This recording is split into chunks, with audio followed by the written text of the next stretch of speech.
विधवा बहू की शादी। कौशल्या और रघुवीर की एक बेटी थी सविता। सविता को बचपन में ही पोलियो मार गया था, जिससे वह एक पैर से अपाहिज थी। सब लोग उसे दया की दृष्टि से देखते थे और अपने माँ बाप की बहुत लाडली थी।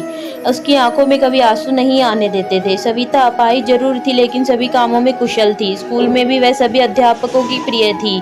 एक दिन कौशल्या बोली, कौशल्या सुनो जी, सविता की 11वीं पास हो गई है। हमारी बेटी दिव्यांग है, उसके लिए भी ऐसा ही लड़का ढूंढना पड़ेगा। लगता है उसकी शादी करने में बहुत मुश्किलें आएंगी, इसलिए अभी से लड़का ढूंढना शुरू कर दो।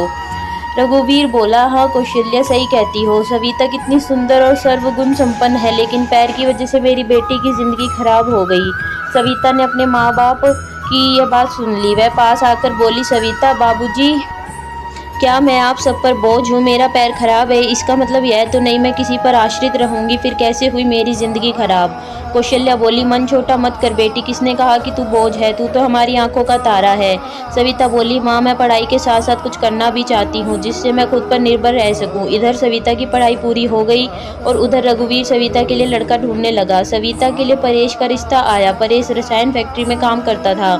परेश अपनी माँ रमा और अपने पिताजी मुकेश के साथ सविता को देखने उसके घर आया।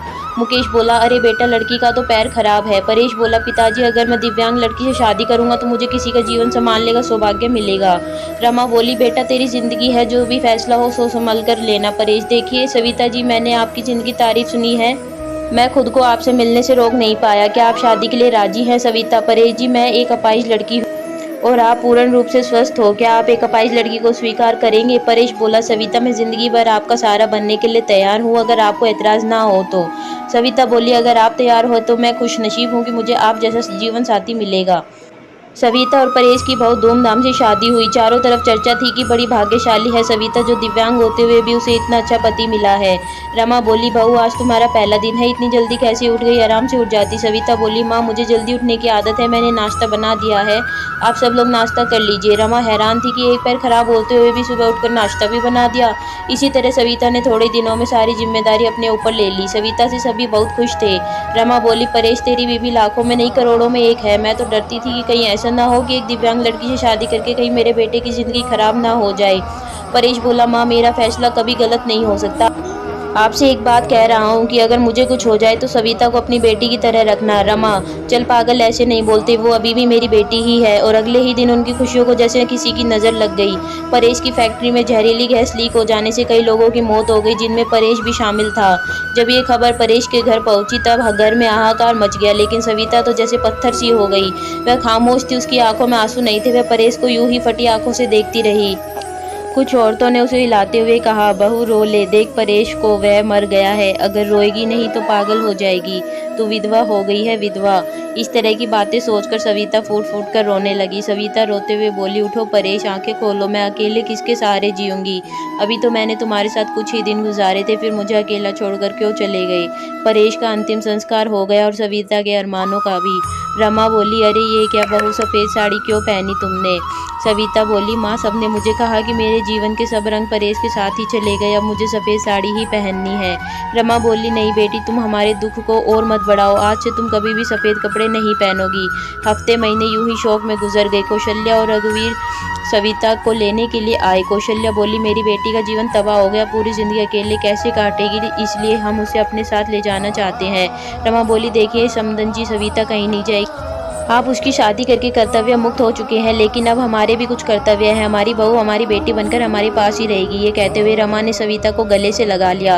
मुकेश बोला, हाँ समधी जी, रमा सही कह रही है, हम सविता को आगे पढ़ाएंगे और किसी लायक बनाएंगे, आप चिंता मत करना, हम अपनी सविता को पलकों पर बिठा कर रखेंगे।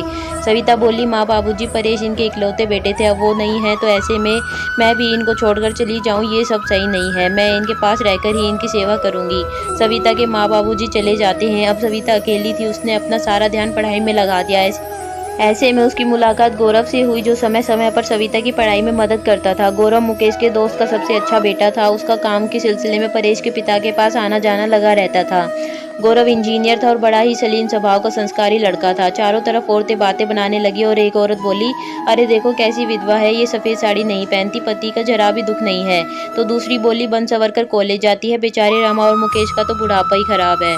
तीसरी औरत ने कहा, पहले इस लड़के का घर में आना जाना ठीक था, लेकिन अब परेश नहीं है तो इसे जवान विधवा बहू के घर नहीं आना चाहिए। लेकिन सविता को किसी की बातों से कोई फर्क नहीं पड़ता था, क्योंकि उसके सास ससुर उसके साथ थे। रमा जब इतनी अच्छी बहू के लिए लोगों के ये ताने सुनती तो वह तड़प उठती थी, रोने लगती थी। सविता ने अपनी मेहनत से बीएड कर ली और विकलांग कोटे में वह एक शिक्षिका के रूप में नियुक्त हो गई। रमा, सुनो, परेश के पापा, हमारी सविता अब एक टीचर बन गई है। लोग ना जाने उसे कैसे कैसे ताने देते हैं। हमें अब उसकी शादी कर देनी चाहिए। मुकेश बोला, हाँ सही कह रही हो रमा, विधवा है, अनाथ नहीं, जो लोगों की उल्टी सीधी बातें सुनेगी।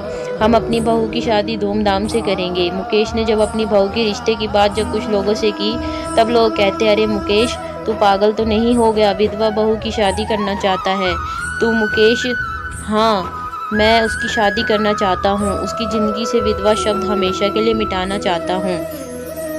तभी गौरव ने आकर के कहा, गौरव अंकल, अगर आप सविता के काबिल समझे तो मैं आपकी बहू से शादी करने के लिए तैयार हूँ। मुकेश बोला, गौरव तुम?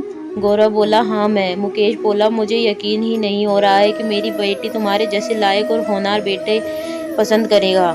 मुझे तुम पर गर्व है, मैं ये शादी करने के लिए तैयार हूँ बेटा।